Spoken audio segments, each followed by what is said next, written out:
de redresser mon pays et rendre aux Français leur démocratie. Vous avez combien d'enfants ? J'en ai 2. Quel âge ?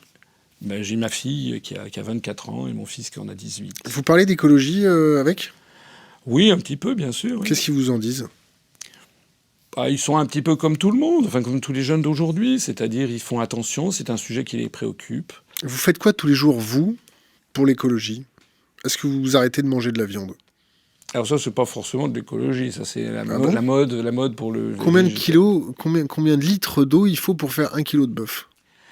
Oui, c'est vrai, mais bon, moi, je vous rassure, mon programme, ça n'est pas d'imposer la fin de la consommation de Alors, je repose ma question. Qu'est-ce que vous faites tous les jours pour améliorer l'écologie ?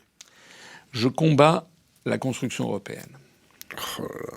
Oui, parce que le modèle, ça c'est quelque chose que les gens de EELV, par exemple, ils devraient s'expliquer, les gens de EELV, les Verts, on va les recevoir, partir, parce que, je suis désolé, mais l'article 38 et 39 du TFE, qu'ils aillent se renseigner, la course constante à l'amélioration de la productivité, le fait que constamment, on place les agriculteurs français devant le modèle sous-jacent, c'est le modèle des grandes plaines de l'Oklahoma ou de l'Arkansas ou de la Saskatchewan. On a un modèle d'agriculture hyper productiviste. Pas seulement l'agriculture, l'industrie. L'industrie consiste, la mondialisation consiste à aller fabriquer... Pourquoi l'homme le plus riche du monde, Amancio Ortega, c'est un type qui a fait fortune avec Zara. Alors, il s'est fabriqué tous les vêtements au Bangladesh. Question. Qu'est-ce que vous faites, vous, pour réduire votre empreinte écologique ? Eh bien, par exemple, nous, à partir du moment où on cesse la libre circulation des mouvements de capitaux, à partir du moment où on relocalise en France ce que l'on peut, il ne s'agit pas de se refermer sur le monde, mais il s'agit d'être raisonnable. À partir du moment, par exemple, où on fabrique en France, où on a une certaine autosuffisance alimentaire, à partir du moment où... Votre coton, il viendra d'où ? Ah ben, on importera du coton, bien sûr. Et oui, de la même façon qu'on exportera du vin. Il ne s'agit pas... Il ne faut pas être... on n'est pas dans l'asymptote. C'est pas parce que l'on dit qu'il faut essayer de relocaliser une partie de notre industrie, notre agriculture, avoir une agriculture locale. On a d'ailleurs tout un programme sur l'agriculture pour développer on a d'ailleurs chez nous tout un mouvement parmi nos adhérents qui sont des gens qui sont en faveur de mouvements comme la permaculture, en faveur d'une agriculture bio, voire ou raisonnée, c'est-à-dire vous connaissez toute la réflexion sur la nature des sols qui a été pourrie depuis une quarantaine d'années par l'hyper-productivité. C'est inscrit dans les traités européens. Que les gens qui m'écoutent, qui sont écologistes, ils aillent d'abord lire l'article 38 et l'article 39 du traité sur le fonctionnement de l'Union européenne. Il y a peut-être beaucoup de lobbies là-dessus, non ? Bien sûr, il y a des lobbies. Mais pourquoi ? Évidemment qu'il y a des lobbies, qu'il y a Monsanto, BASF qui sont derrière. Qu'est-ce que vous ferez contre les lobbies, vous ? Nous, on veut les interdire parce que ça s'appelle du trafic d'influence pour la République. Ça s'appelle du trafic d'influence.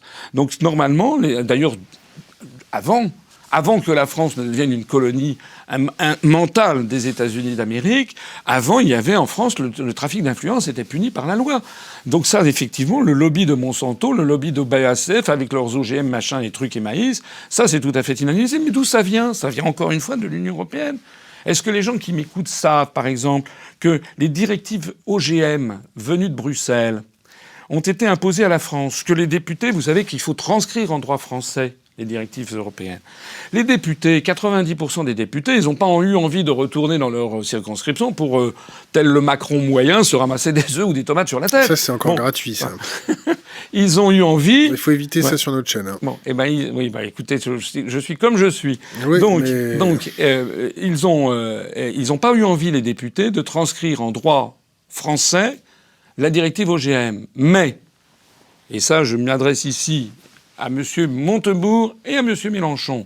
Ils ne le savent sans doute pas, un truc qui s'appelle la Cour de justice de l'Union européenne. Voilà. La Cour de justice de l'Union européenne, elle doit, c'est pas elle peut, elle doit saisir, la Commission doit saisir la Cour de justice lorsqu'un État viole les traités ou ne respecte pas la transposition de directives obligatoires. C'est ce qui s'est passé. La France a été déférée à la CJUE. Les juges de Luxembourg ont regardé ça. Ils ont dit, en effet, il y a une directive OGM, ça fait 3 ans que ça dure, la France n'a toujours pas transcrit. Condamner la France. À condamner à quoi ? Premièrement, à transcrire la dite directive. Ça ne servait à rien d'attendre, finalement. Deuxièmement, à subir une pénalité de 163 000 € par jour de retard. Alors 163 000 € par jour de retard, ça fait 1 630 000 pour 10 jours, 16 300 000 pour 100 jours, 50 millions pour 1 an, 150 millions pour 3 ans. Il faut savoir qu'actuellement, dans le budget de l'État, on a prévu dans le budget de l'État chaque année quelque chose comme 150 à 200 millions d'euros pour les pénalités qu'on va subir de la CJUE parce qu'on tarde à transcrire des directives venues de Bruxelles. Alors moi, je m'adresse ici à la fois à ceux qui croient qu'on peut désobéir au traité. Non, on ne peut pas désobéir au traité parce que sinon il y a une sanction. Alors évidemment, certains vont dire, mais oui, on ne paye pas les sanctions. Bah oui, mais si on ne paye pas les sanctions, à ce moment-là, on se met en colère et on se met en opposition avec tous les autres. Donc on va aller jusqu'où ? Moi, je veux que l'on respecte la souveraineté des Français. Je n'ai pas envie d'imposer la volonté de la France aux Allemands ou aux Britanniques. Allez, deux dernières questions, puis on en aura terminé.